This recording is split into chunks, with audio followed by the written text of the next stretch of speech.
Assalamualaikum warahmatullahi wabarakatuh. Hai Sobat Sinau, jumpa lagi bersama saya, hostnya saya lagi di podcast Sinau bareng Biunge. Kemarin kita sudah bahas macam-macam ya. Kita sudah bahas SKP, kita sudah bahas Cortex, kita sudah bahas gaji berkala. Nah, sekarang kita akan bahas satu topik yang lagi baru banget. Jadi kemarin kami ngedarkan edaran ya tentang dokumen manajemen sistem atau DMS. Jadi Sobat Sinau mungkin lagi rame-rame nih, kita kan lagi nyiapin dokumen, lagi ngunggah-ngunggah ke MyASN. Nah, di podcast kali ini kita akan bahas nih, apa sih DMS, kenapa DMS, gunanya apa. Nah, hari ini saya nggak sendiri, saya kedatangan narasumber. Nah, ini narasumbernya ini pawangnya DMS nih. Nah, langsung saja kita sambut Mas Yasin Supriyadi. Monggo Mas Yasin. Terima kasih Mas Anwar. Terima kasih atas undangan podcastnya, ini luar biasa ya. Podcast terbaru dari BKPSDM. Oh iya. Sinau baru. Masih belajar Mas, masih belajar. Oke. Semoga selalu sehat ya semua. Amin. Mas Yasin sehat ya? Sobat Sinau dimanapun berada. Sebenarnya perkenalkan dulu, saya Yasin dari bidang IPKPK BKPSDM Kabupaten Kebun. Oh iya. Ini Mas Yasin, ini lagi sibuk-sibuk DMS ya? Iya, DMS dan utamanya semua data ASN ya. Oh, database. Nah, coba Mas Yasin, sebenarnya DMS itu apa sih? Sudah dari dulu banget kah? Apa baru aja kah? DMS itu sebenarnya sudah lama ya diterapkan oleh BKN, cuma lebih ditegaskan kembali melalui surat edaran Kepala BKN di tahun 2025. Nanti kita akan ulas lebih banyak ya terkait dasar-dasar penerapan DMS dan detailnya seperti apa. Oh gitu. Nah terus DMS nih. Jadi yang melatar belakangnya apa sih? Kenapa ada DMS gitu Mas? Oke, baik, terima kasih. Ya sebenarnya implementasi DMS ASN atau Dokumen Manajemen Sistem Informasi Aparatur Sipil Negara adalah merupakan bagian dari upaya pemerintah untuk memperkuat pengelolaan CASN secara digital dan terintegrasi secara nasional. Hal ini sebenarnya juga mendasarkan pada surat edaran Kepala Badan Kepegawaian Negara nomor 11 tahun 2025 tentang perlindungan dan pemanfaatan arsip aparatur sipil negara melalui dokumen manajemen sistem. Nah, dari kebijakan ini, pemerintah sebenarnya menekankan pentingnya digitalisasi arsip ASN agar pengelolaan dokumen kepegawaian dapat dilakukan secara terintegrasi, aman, otentik, mudah diakses, dan terlindungi secara digital.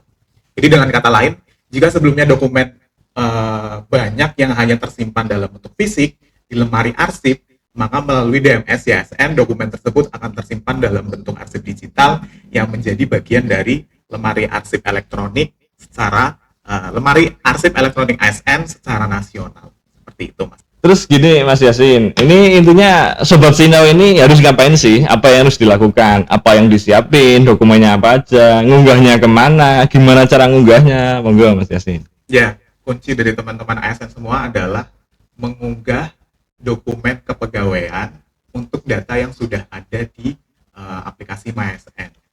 Ya, di mana aplikasi MyASN ini sebenarnya bisa diakses langsung dari platform ASN digital melalui layanan individunya.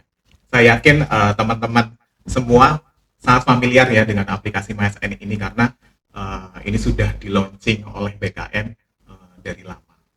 Ya, untuk beberapa ketentuan penting yang harus diperhatikan oleh teman-teman ASN semua dalam mengunggah dokumen DMS, ada beberapa yang harus diperhatikan. Yang pertama adalah dokumen yang diunggah harus merupakan hasil scan dari dokumen asli atau dokumen asli yang telah memiliki tanda tangan elektronik. Yang kedua, dokumen harus disimpan dalam format PDF, dan jangan lupa ukuran file maksimal untuk file PDF tersebut adalah 1 MB. Dokumen juga harus dipastikan jelas, terbaca, utuh, sesuai dengan dokumen yang ada. Seperti itu, Mas. Terus gini Mas Yasin, itu kalau dokumennya sudah diunggah langsung masuk di akunnya masing-masing apa gimana? Apa ada verifikasinya itu? Ya, jadi untuk dokumen yang sudah diunggah oleh teman-teman ASN semua, itu akan masuk ke sistem DMS-nya ketika sudah diverifikasi oleh tim verifikator BKPSDM. Jadi nanti hasilnya ada dua, diverifikasi atau memang dokumen yang diunggah belum sesuai. Kalau dokumen belum sesuai, nanti dokumennya akan dikembalikan agar ASN bisa memperbaiki dokumen yang sudah diperbaiki sesuai dengan data yang ada. Karena tim verifikator nanti akan membandingkan nih dokumen yang diunggah oleh teman-teman ASN dengan data yang ada di aplikasi MyASN teman-teman ASN semuanya.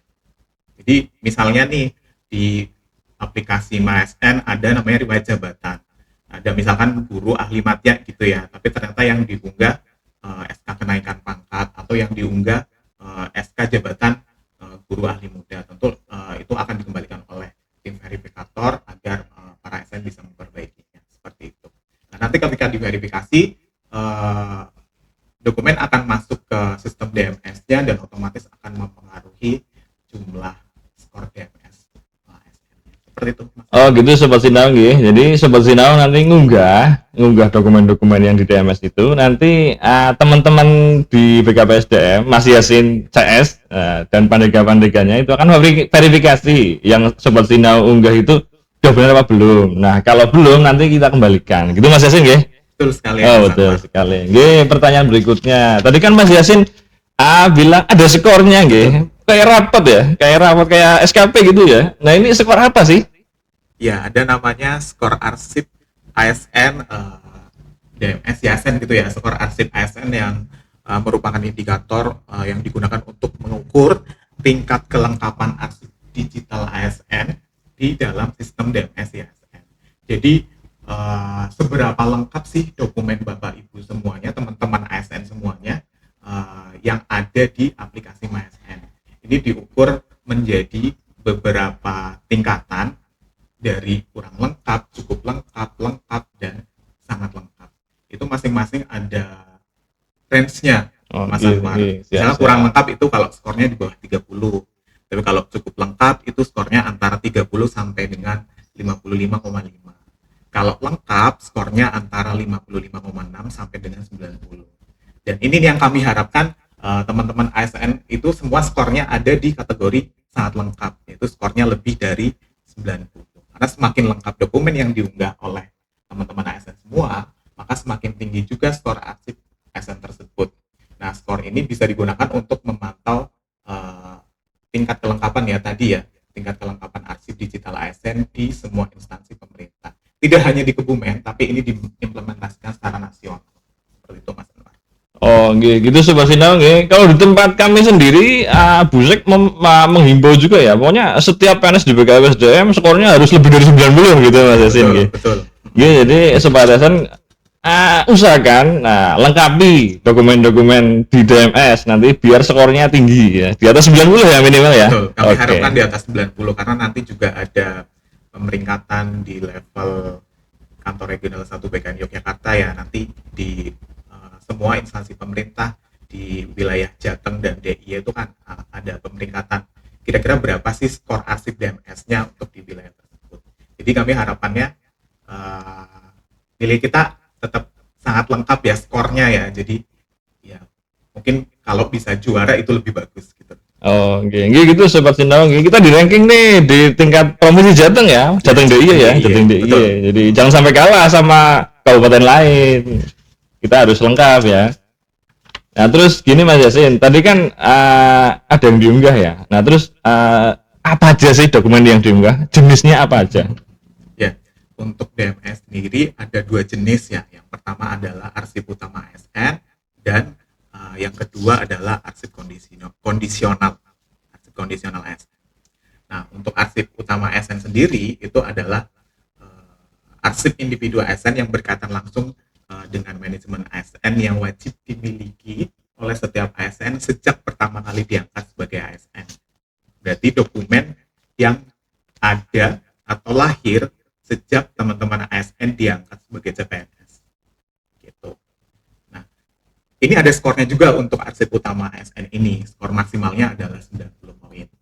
Nah, ada dokumen-dokumen yang termasuk dalam arsip utama ASN ini seperti DRH, daftar riwayat hidup yang digunakan saat pemberkasan CPNS. Cuma dalam beberapa kasus ini mungkin daerahnya hilang ya teman-teman ASN semuanya, itu bisa digantikan dengan DRH yang dicetak dari profil MySN teman-teman semuanya.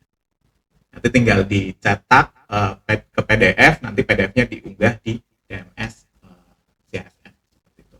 Yang kedua ada D2 NIP atau pertimbangan teknis NIP CPNS. Ini merupakan dokumen pertimbangan teknis dari Badan Kepegawaian Negara untuk penetapan nomor induk pegawai. Yang ketiga ada SK CPNS dan SPMT CPNS. Ini jelas ya teman-teman semuanya. SK CPNS jelas, SPMT juga jelas. SPMT ini cukup krusial karena biasanya nanti tim dari Taspen akan memadankan data antara SPMT yang ada di BKN dengan data penggajian yang ada di sistemnya Taspen. SPMT ini menjadi dasar untuk menghitung CHT yang akan diterimakan Bapak Ibu teman-teman ASN semua ketika nanti pensiun. Selanjutnya ada SKPNS ya. SKPNS ini juga jelas merupakan keputusan pengangkatan dari CPNS ke PNS. Kemudian ada ijazah dan riwayat pendidikan. Untuk di bagian ini Bapak Ibu dan teman-teman ASN semua cukup mengunggah ijazahnya saja. Walaupun dalam perkembangannya ini informasi dari BKN juga akan ditambahkan bagian transkrip. Jadi mungkin ke depan skor Ibu akan turun ya ketika variabel transkripnya muncul, tapi tidak apa. Teman-teman ASN semua cukup berfokus ke unggahan yang sekarang. Untuk periode pendidikan hanya cukup mengunggah ijazahnya. Yang berikutnya adalah riwayat golongan. Jadi untuk setiap riwayat golongan yang ada, Bapak Ibu wajib mengunggah dengan SK kenaikan golongan atau SK kenaikan pangkatnya. Kalau belum pernah kenaikan pangkat gimana? Bapak Ibu teman-teman ASN semua bisa menggunakan SK CPNS-nya. Lebih lanjut ada SK jabatan Mas Anwar. SK jabatan itu juga ada dua kasus ya. Yang pertama untuk jabatan yang tidak wajib untuk dilantik, seperti naik jenjang atau jabatan pelaksana itu kan tidak perlu dilantik ya, itu cukup diunggah dengan SK jabatannya saja. Tapi untuk jabatan-jabatan yang secara peraturan perundang-undangan wajib dilantik, itu silahkan untuk dilampirkan juga dengan surat pernyataan pelantikan dan berita acara pelantikan. Seperti itu. Nah, yang terakhir ada sertifikat diklat yang merupakan riwayat pendidikan dan pelatihan. Jadi ini cukup sertifikat hasil mengikuti diklat ya teman-teman semua. Nah, dokumen semua ini yang tadi saya sampaikan itu merupakan arsip dasar perjalanan karir kita semua sebagai ASN sehingga wajib tersedia dalam DMS. Ya, seperti itu Mas Anwar. Terus gini Mas Yasin, ini kan ada riwayat pendidikan nggih. Berarti kan apakah harus diunggah dari SD, SMP, SMA, D3, S1 gitu? Ini berarti menyesuaikan dengan data yang ada di MySN. Apabila memang data di riwayat pendidikan MySN teman-teman Bapak Ibu semua memang ada dari SD sampai pendidikan terakhir, itu silakan diunggah. Tapi ada beberapa kasus yang pendidikannya hanya muncul dari pendidikan CPNS. Gitu. Itu tidak masalah. Tidak perlu mengupdate dari SD, berarti ya cukup mengunggah dari pendidikan CPNS-nya saja. Terus kenaikan pangkat nih, saya kan dari 2C sekarang 3B, berarti saya harus mengunggah 2D, 3A, 3B gitu ya Mas di sini? Betul, karena pasti di riwayat pangkat atau golongan, data-data itu pasti akan runut ya dari 2C, 2D, 3A, atau 3B. Terus mungkin ada data yang loncat ketika Bapak Ibu nanti atau pernah UKPPI ya kalau dulu namanya, kalau sekarang namanya UPKP, itu dari 2D ke 3A bisa langsung. Itu ada beberapa kasus yang memang sudah menanyakan ke kami, ini kok 2D saya nggak ada gitu ya. Ternyata memang beliau pernah KP melalui penyesuaian ijazah. Itu juga perlu diperhatikan. Jadi intinya gitu ya Sobat Sinau nanti cek di My ASN masing-masing di riwayat pendidikan, riwayat jabatan, riwayat pangkat. Nah di situ kan ada data-datanya nih, ada data-datanya tuh. Jadi misalnya kalau pendidikan ada yang di SD, SMP, SMA, S1, terus pangkat ada yang mulai 2C sampai 4A misalnya, terus jabatan juga misalnya ada yang dari mahir, dari terampil sampai pertama, muda, itu semua harus diisi nggih. Asal ada datanya harus diunggah dokumennya nggih. Betul. Nggih. Yang penting ada datanya, diunggah dokumennya. Oh, nggih. Tapi misalnya nih, kan kalau tadi lebih concern ke pendidikan ya. Misalnya di wilayah jabatan ternyata ada data-data yang dirasa tidak sesuai. Gitu. Misalkan muncul jabatan analis SDMA padahal saya guru gitu ya. Itu harus diperbaiki dulu riwayat jabatannya sebelum kita mengunggah dokumen DMS-nya. Jadi memastikan terlebih dahulu data yang ada di aplikasi MyASN itu memang runut dan dimiliki oleh masing-masing ASN. Kalau misalkan tidak sesuai, Bapak Ibu teman-teman ASN semua bisa memperbaikinya langsung melalui riwayat jabatan ASN. Bisa menggunakan tombol titik 3 di kanan masing-masing riwayat, itu nanti ada pilihan ubah atau hapus, itu silakan untuk digunakan fitur tersebut. Walaupun nanti ketika Bapak, Ibu, teman-teman ASN semua menggunakan fitur tersebut, itu tidak akan serta-merta bisa langsung mengubah atau menghapus data yang sudah ada. Itu sifatnya baru usulan ke kami, ke tim BKPSDM, kalau memang data yang diisikan atau diubah atau dihapus memang sudah sesuai, nanti akan kami approve, baru datanya akan berubah di riwayat jabatan MyASN Bapak Ibu teman-teman ASN semua. Seperti itu Mas. Oh, nggih. Jadi intinya gitu nggih Sobat Sinau. Nanti Sobat Sinau dicek dulu riwayatnya sudah benar apa belum, ada yang salah kah atau sudah benar semua kah. Nah, nanti pertanyaan-pertanyaan nanti bisa telepon ya ke pesawat 128 ya. Boleh, silakan. Atau kami sebenarnya di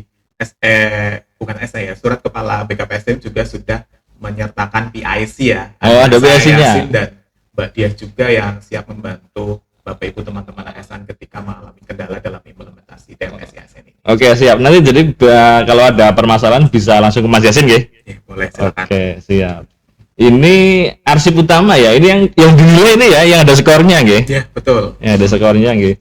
Terus kalau arsip kondisional gimana Mas? Bedanya apa tuh? Terus dinilai apa enggak tuh yang namanya arsip kondisional itu? Ya, kalau arsip utama tadi ada skornya 90 ya. Kalau arsip kondisional skornya 10 poin. Nah, ini mungkin teman-teman masih belum ngeh ya, kalau kondisional ini belum tentu semua ASN punya arsip ini. Ya, karena arsip ini itu tidak dimiliki oleh semua ASN, tapi muncul karena kondisi atau peristiwa tertentu dalam perjalanan karirnya. Misalnya ada riwayat pindah instansi. Pindah instansi itu maksudnya yang masuk atau keluar dari Kabupaten Kebumen. Jadi bukan pindah satker ya teman-teman semuanya, tapi yang mengalami perpindahan antar instansi pemerintah di luar Kabupaten Kebumen. Misalnya dari Kementerian A pindah ke Kebumen, misalnya dari Pemkab A, Pemkab B pindah ke Kebumen, dan sebaliknya. Itu pasti ada riwayat pindah instansi. Dan pastinya ini tidak dimiliki oleh semua ASN. Yang kedua ada SK cuti ya, SK cuti di luar tanggung negara, ini juga tidak semua ASN memiliki. Kemudian ada PMK, peninjauan masa kerja. PMK itu dokumen peninjauan masa kerja ketika Bapak Ibu mempunyai pengalaman sebelum masuk sebagai ASN. Kemudian ada riwayat pemberhentian, ini juga ya pastinya tidak dimiliki oleh semua ASN. Dan dokumen-dokumen kepegawaian lain yang muncul karena kondisi khusus. Terus penilaiannya gimana Mas? Apakah sama dengan yang utama tadi? Apa beda? Apa nggak dinilai kah? Apa dinilai tapi skornya beda kah? Ya, tadi saya sudah sampaikan ya, kalau misalkan nilainya adalah 10 poin. 10 poin ini akan dibagi rata dengan jumlah arsip kondisional yang dimiliki. Data arsip kondisional yang dimiliki. Misalnya ada 10 arsip gitu ya. 10 arsip tapi nilainya ternyata dokumennya belum diunggah semua, baru 5 arsip yang diunggah. Berarti skor dari arsip kondisional ini baru 5. Jadi teman-teman semuanya dimohon untuk tetap melengkapi semua arsip kondisional ini. Tapi ada yang unik, kalau misalkan teman-teman ASN semuanya tidak memiliki arsip kondisional, maka akan secara otomatis nilai skor DMS-nya itu akan jadi 100. Kalau lengkap ya. Kalau lengkap. Ketika arsip utamanya sudah lengkap, itu langsung 90 per plus 10 dari arsip kondisional kalau memang tidak ada Oke, terima kasih Mas Yasin. Nah, terus gini nih, ini saya pengen tahu nih kondisi di lapangan, nilai kita pemerintah Kabupaten Kebumen, sobat-sobat Sinau yang sudah ngunggah-ngunggah totalnya nih, totalnya ini peringkat kita berapa sih, skor kita berapa sih sebenarnya? Oke, kami kemarin sempat menarik data ya di tanggal 12 Maret 2026 itu capaian skor arsip ASN Kabupaten Kebumen sebesar 52,11. Ini masuk kategori cukup lengkap dan rasanya masih bisa apa ya, masih bisa untuk ditingkatkan ya skornya, karena kami mendorong semuanya untuk segera mengimplementasikan DMS YSN ini. Karena dari sisi peringkat pun kita masih di peringkat 20-an untuk di wilayah Jogja dan Jateng. Oh, ayo dong Sobat Sinau, kita baru 52 nih nilainya nih. Masih bisa lah, masih ada lah dokumen-dokumen tinggal di scan unggah ya kan. Masih ayo loh, masa kalah sama kabupaten-kabupaten lain. Kita rankingnya baru di 20 nih. Kita berapa ya? 36 yang Jateng deh. Ya berarti 5 dari 40 kita 20 loh, masih tengah-tengah bisa lah kita. Nanti Sobat Sinau setelah ini langsung kita scan ya, scan terus diunggah gitu ya. Masa kalah sama kabupaten lain, bisa lah kita naikin ranking ya Sobat Sinau ya. Terus gini Mas Yasin, ada batas waktunya nggak, ada targetnya nggak masalah DMS ini? Ya kalau DMS ini karena kita berdasarkan surat Kepala BKPSDM ya, surat terkait implementasi DMS itu sebenarnya sudah disampaikan bahwa proses pengunggahan dokumen itu paling lambat 31 Maret 2026. Hal ini sebetulnya merupakan dalam rangka percepatan implementasi DMS CASN untuk seluruh CPNS dan PNS di pemerintah Kabupaten Kebumen. Oh ya, ini belum disinggung tadi ya, target untuk implementasi DMS CASN ini sebetulnya masih terbatas hanya untuk CPNS dan PNS. Jadi untuk P3K mungkin bisa diabaikan terlebih dahulu. Oh, jadi ya intinya PNS dulu ya. CPNS dan PNS. CPNS dulu ya. CPNS PNS. P3K sementara belum ya. Mungkin ke depan mau ya, tapi sekarang CPNS dulu. Ya, kita fokus sesuai dengan instruksi dari BKN, ini implementasinya masih terbatas untuk CPNS dan PNS. Gitu. Sambil menunggu regulasi lebih lanjut dari Badan Kepegawaian Negara seperti itu. Terakhir 31 Maret Mas Yasin gitu. Ya, 31 Maret 2026. Sekarang tanggal berapa ini? 13 ya? 13 Februari. Oh, gitu. Ayo dong Sobat Sinau, kita tinggal sebulan nih. Bisa lah. Mari bersama-sama untuk meningkatkan skor. Ini hajat besar ya, hajat besar. Ini bukan cuma BKPSDM tapi seluruh ASN di lingkungan pemerintah Kabupaten Kebumen ya. Jadi ayo dong Sobat Sinau, kita bareng-bareng kita sukseskan DMS, Jadi Sobat Sinau mulai nih dokumen-dokumen yang di arsip, yang di brankas itu dibuka dulu, dicek dulu, di-scan lagi, nanti diunggah lagi gitu Mas Yasin ya. Iya, betul sekali. Oke, siap. Terus gitu Mas Yasin, ada yang mau ditambahin mungkin? Ada pantun mungkin apa? Ada yang mau ditambahkan mungkin? Enggak sih, paling gini aja. Jadi dengan DMS ini pasti kita akan lebih dimudahkan nantinya ya ketika teman-teman semuanya akan nyari dokumen segala macam karena sudah terdigitalisasi. Kalau ini diimplementasikan, saya yakin penyimpanan arsip Bapak, Ibu, teman-teman ASN semua akan semakin efisien dan efektif. Nah, dari sisi kepegawaian juga ini nantinya kalau memang dokumennya sudah sesuai, datanya sudah oke, itu akan mempermudah kami untuk memproses layanan kepegawaian Bapak Ibu teman-teman ASN semuanya.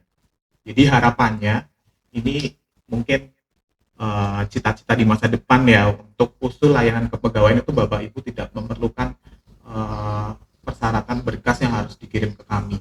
Jadi kami cukup narik data dari aplikasi MySN atau DMS YSN ya, cukup kami mengkonfirmasi bahwa ini memang sudah bisa diusulkan kenaikan pangkat, itu sudah bisa diproses, atau untuk layanan kepegawaian yang lainnya.